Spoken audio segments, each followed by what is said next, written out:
you see agencies that work in B2C a lot try to make this crossover in B2B, and then all of a sudden, like some tech brand that looks like a beer, like a consumer packaged good thing, and you're like, what the? I could picture it. MacBooks taste great, less filling. Yeah. I'm into it. Wow, wow, I got that wow, wow. Anything that I want, I'ma get it now, now. Yeah, wow, wow. What's up, everybody? Welcome to another episode of Clickworthy Convos. I'm MD Klein, and I'm here with my wonderful co-host, Maureen Mo Money Connors. And we are joined today by someone who I respect very much in the industry. He runs an incredible agency, Brightscout, won a ton of awards, co-founder and head of design, and also I feel lucky to call him a friend, Charles Haggas. Welcome, Charles. Charles is joining us today to really dig into B2B versus B2C and the misconceptions behind what B2B marketing really is and what the difference is between B2B and B2C. So, Charles, I will hand it over to you just so you could introduce yourself. Yeah, I appreciate that, MD. Super excited to be here with you all today. I mean, I guess a little intro about me. Obviously, like you said, head of design, co-founder at Brightscout. I think we founded the company back in 2017. So my wife just kind of whispered to me like, Arthur, but she saves me all day, every day. But so 2017. So what's that been like? What's the math there? Almost 8 years? Years. Yeah.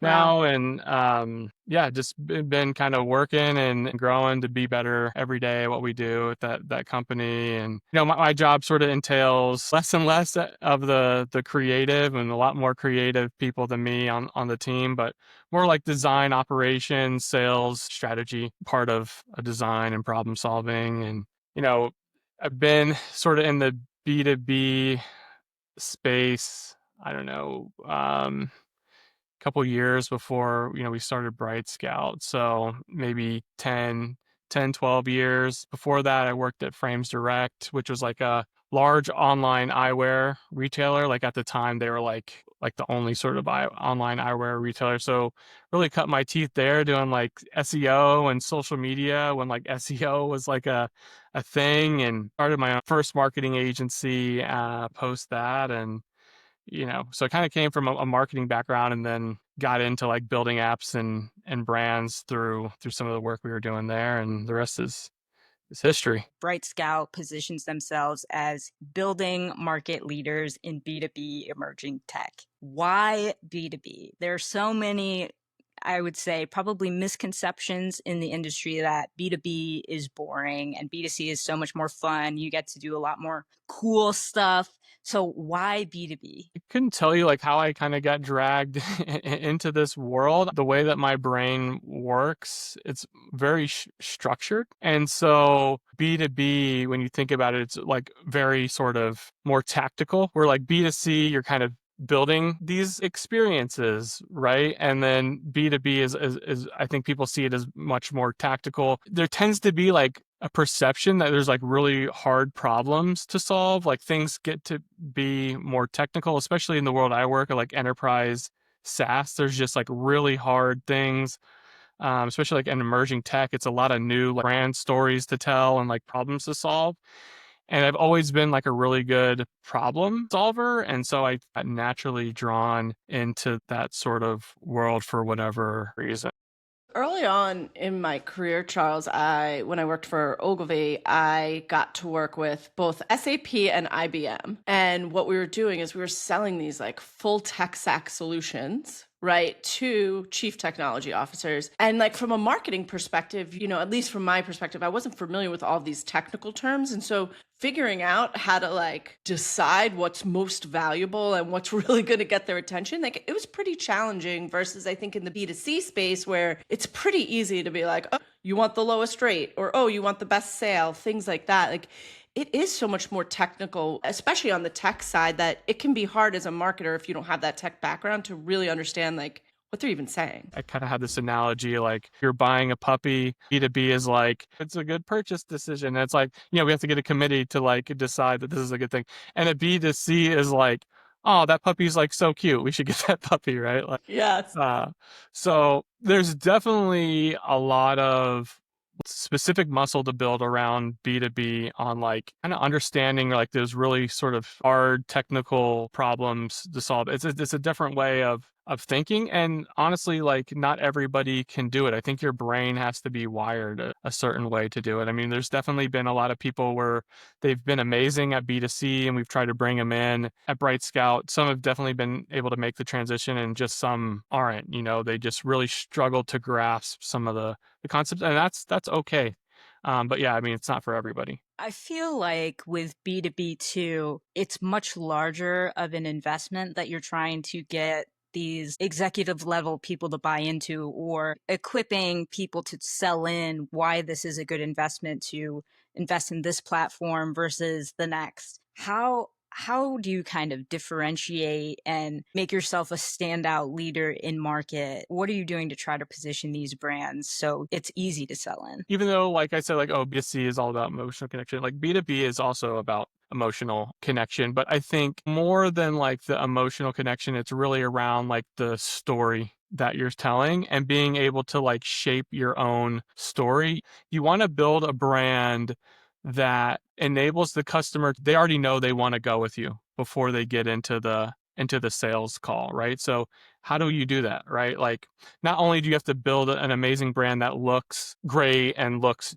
different and unique and you have something ownable, but you need to connect that to a story. And that actually is really hard, right? Being able to tell the customer like how you're going to make them the hero of this journey, how you're going to solve their problems, and be able to do it consistently and kind of have that arc, that story arc consistently is actually really hard. It's easy to do it in moments, but it's really hard to do it consistently and kind of have like a story arc that follows you. So for me, it's a one, like, how do we create something radically different, but not just to be radically different, because it serves like us as a company and our position. And then from there, how do we tell our story within this radically different way? Right. And that's what's going to help you kind of stand out. So I think one of the, maybe it's a misconception, but I think it'd be interesting to get your perspective is in the B2B space, like the sales cycle are a bit longer, right? And so as you're doing things like test and learn, like you can't do as much rapid iteration. I don't know if that's true. I think there's still some of the same responses, like clicks on your website, things like that.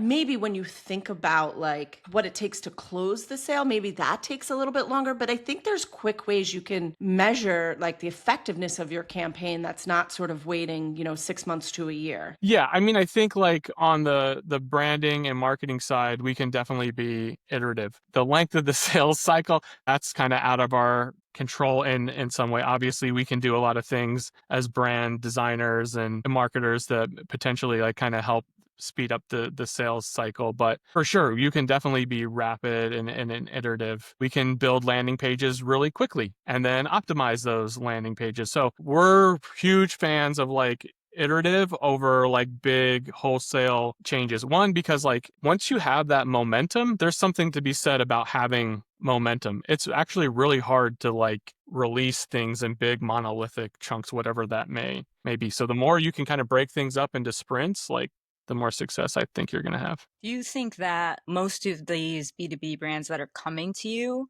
have that in mind, or is that more of the thought leadership that you're leading? Where kind of are they? What problems are they coming to you with? Yeah, for sure. I think that's something that we bring to the table, is like letting them know like there is like an iterative way that we can release this, right? Like especially on more like enterprise growth stage companies that have a lot of stuff. It's you gotta kind of like bring them down to earth and say like, hey, it's going to be like, there's a lot here. It's going to be really hard to like release this all at once. It's easier to be iterative in the early stages. You're just a startup, so it's a lot easier to slice those things up.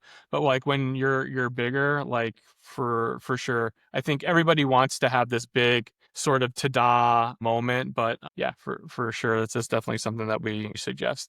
right? And I think comes from like, we build a lot of apps. That comes from us like building apps and knowing like the value of like momentum, right? Like that can really be seen in how you release and build applications. And we pulled that into our design process, I think, a little bit. I think one of the important things in the B2B space too is, especially when you're in a sea of competitors, building that trust and credibility, whether it's in your app or in your website, those different touch points in the customer journey where people are seeking you out. How are you positioning these brands, whether it's visually or through messaging? What is your approach to becoming a trusted and credible partner? I think you're up against a different range of competition. Well, you see this a lot where like product-led founders think it's just all about like, oh, we just have to have like more features than the next person. If that was the case, then you wouldn't be losing deals to the companies that have less features. So it's not about having more features, or hear a lot like, we just need to make the product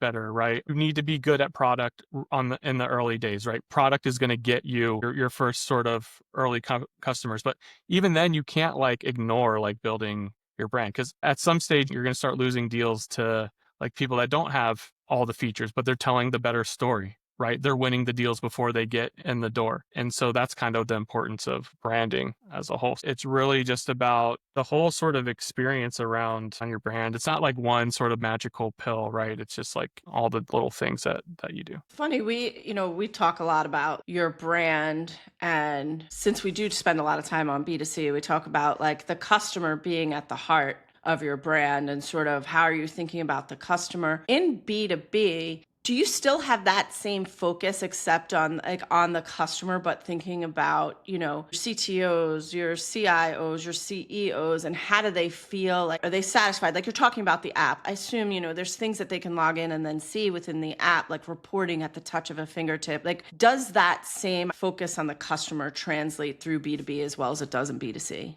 Yeah, but I think the interesting thing about B2B, especially like in enterprise SaaS, is you kind of have like two pathways of customers, if you want to think about it, or like two buckets, right?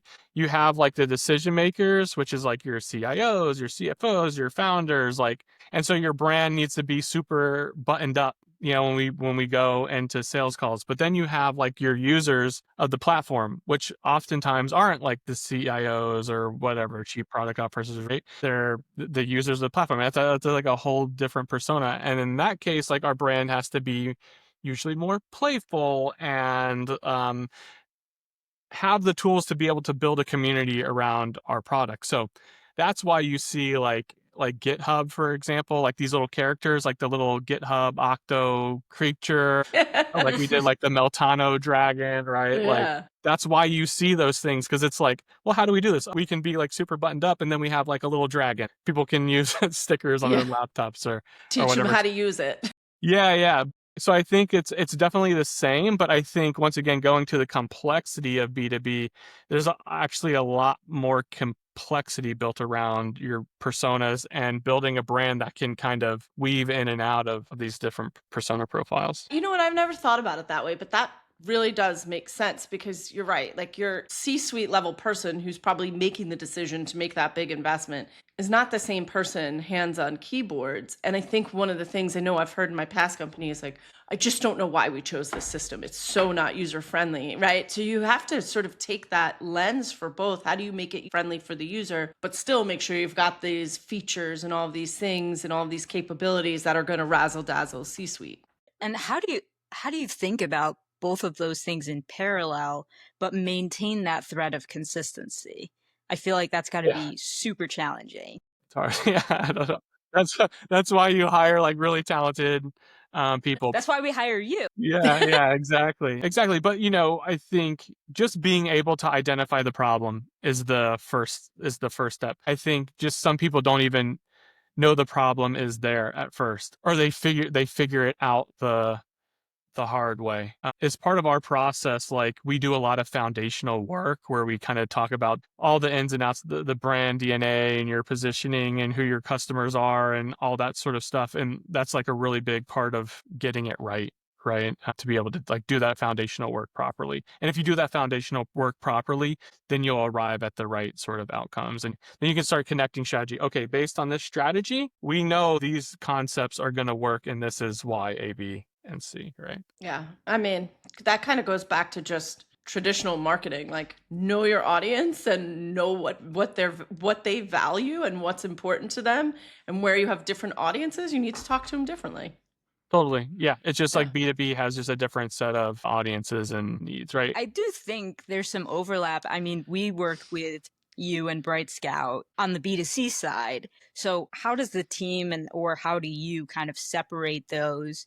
Is there a different lens? Like, what are the consistent things that you guys are thinking through versus, this is only for B2B versus only for B2C, or are you thinking about it in one? Yeah, but I think like lens? when we work with you, there's still like a really hard problems and things that you're trying to solve, and like the topics and stuff were Mhm. really, so, I think more complex sort of topics and situations. And I think that's kind of why we excelled working together. When we think about like the really, really super technical stuff, like we're never going to be like experts in like large scale Kubernetes deployment or something like that. But the team needs to be able to build the skill set to go in and learn enough about the service and the client and the customers to bring things to life. And I think that's what we're good at doing, is like figuring out how to know enough to like be able to kind of work on this. We do cross over into B2C, especially like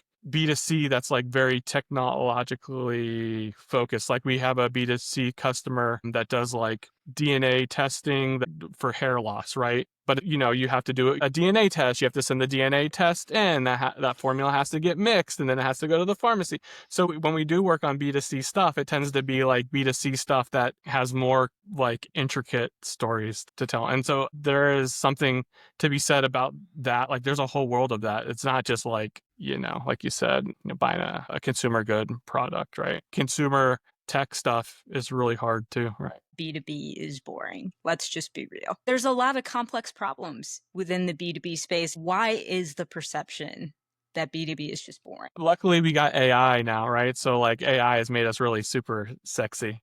Yeah. We got there's a lot of sexy brands around AI stuff. But you know why? It's because there's a lot of like super stodgy B2B stuff, IT services or manufacturing, right? There is like a 50% of the market that maybe is like very boring, but there is like a whole other world of super cool B2B stuff, right? Like especially like the AI stuff, like I said, data analytics platforms. There's a lot of cool, super sexy stuff to do in data analytics. I think it's the sort of the manufacturing, like government sort of stuff, like that gives us a bad name. Yeah, I was gonna say, when we saw like Amazon has their AWS solution, which is a lot of machine learning and AI and all of that, and like their pitch gets you really fired up. You're like, I want to do all of those things. I have no idea how to do them, but like if this makes me do them, like I'm all in on it. So I do get that. There are ways like with cool use cases, like I could see it. You're gonna fit this pipe with this thing. Like that's tough to make sexy, but with AI and with some of the machine learning and all of that, you can really see, like people always say, it's like the art of the possible, right? Of like, what's the next gen? That does feel interesting and sexy, and I think you can make that really, really cool. There is definitely a whole world of like meat and potatoes B2B. But yeah, like now with like AI, it does kind of help make things sort of feel like new and interesting and fresh. But that's why there's a ton of investment in AI right now. So. Do you find that more challenging now, though, because there are so many AI companies coming to market, that it's harder for you to build a brand that's going to be radically different without just being radically different? Yeah, totally. One of our core values is around kind of finding disruptive ideas or new, like fresh sort of ideas, right? In order to do that, we actively work at like frameworks, like there's thought frameworks to help you kind of figure out like new, fresh solutions around problems, right? Like there's like lateral thinking. I have a blog on like 6 sort of frameworks to help you kind of find something new and fresh and innovative within whatever you're doing. So we definitely like think about those sort of things, right? But essentially it comes down to like understand the problem, the space that you're in. Once you understand the universe you're in, you can now break out of that that universe, right? Tear it down to its fundamentals and then ask why like 3 times, and you'll probably like get to something like interesting. Oh, I like that. We might have to put a link into your frameworks in here so that people can find it, so that people can start thinking about being creative. I think it's really hard, especially like day in and day out if you're working on a brand. Like we talked about this in another podcast where we spend so much time sort of navel gazing because you assume everyone thinks what you work on is just as important. It's in their everyday life. Like you sort of get into this circle of thinking where you just can't break out of it. Yeah, but it's something you can get good at. It doesn't have to be like a stroke of genius. You can be really intentional about let's really break this down to its fundamental points, and let's see if we can like figure out something sort of novel and fresh here, right? Or like where can I pull inspiration from in another space that might be like really interesting here. So there's a lot of different ways to like actively try to get better at that part of your job as like a creative. So we talked about like B2B brands, like, maybe not being sexy, but I like things that are like sarcastic or they make plays on society. And like a B2B campaign that I loved was I think it's Squarespace, but it's where these aliens kind of fly over and they're literally sitting on top of New York City or some city and nobody notices because everyone's sort of looking on their phones, right? And so the aliens get super frustrated. They go on a Squarespace, they build a quick website that says look up, like spam that out to everyone. Everyone looks up and it's aliens, right? And it's sort of this idea like, even if you're like invading a planet or you're aliens, like you can't exist without a landing page anymore. It's that type of stuff that I think like really does break through. You know, I'd never seen that in really any of these other, landing page sites. Wasn't even about any of their features or anything else, to your point, right? It was literally more a commentary on, society today and how we're so addicted to our phones. I thought that was so interesting. B2B world could definitely use more like clever, like ad creative.